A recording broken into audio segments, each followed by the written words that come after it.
આંતરરાષ્ટ્રીય યોગ દિવસ નિમિત્તે થરાદ શહેરમાં સર્કિટ હાઉસ નજીક આવેલા આઇકોનિક રોડ પર જિલ્લા કક્ષાના ભવ્ય કાર્યક્રમનું આયોજન કરવામાં આવ્યું હતું।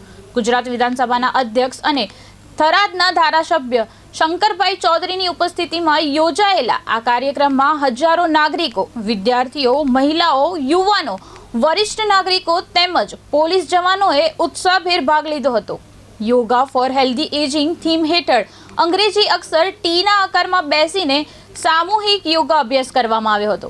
કાર્યક્રમ દરમિયાન વિવિધ યોગાસન, પ્રાણાયામ અને ધ્યાનની ક્રિયાઓ કરવામાં આવી હતી।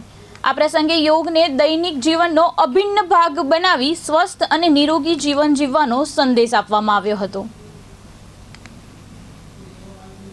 ની ઉજવણી આજે ભારતની સીમાવર્તી ડિસ્ટ્રિક્ટ એવા થરાદના આંગણે આજે ઉજવાયો। હજારોની સંખ્યાની અંદર નાગરિકો જોડાયા। ખાસ કરીને ટી સેફ ટી એ પ્રમાણે થરાદ નવા જિલ્લાના નિર્માણ પ્રસંગે પણ હોશપૂર્વક, ઉત્સાહપૂર્વક તમામ નગરજનો અને આ વિસ્તારના જિલ્લાવાસીઓ જોડાયા। તો તમામને યોગ દિવસની શુભકામનાઓ પાઠવું છું। આપણા પ્રધાનમંત્રી મોદી સાહેબે યોગને વૈશ્વિક કક્ષાએ જઈને ધરોહર યોગ છે તે વાત વિશ્વ સમક્ષ મૂકી યુનાઇટેડ નેશને તેને સ્વીકારી અને અત્યારે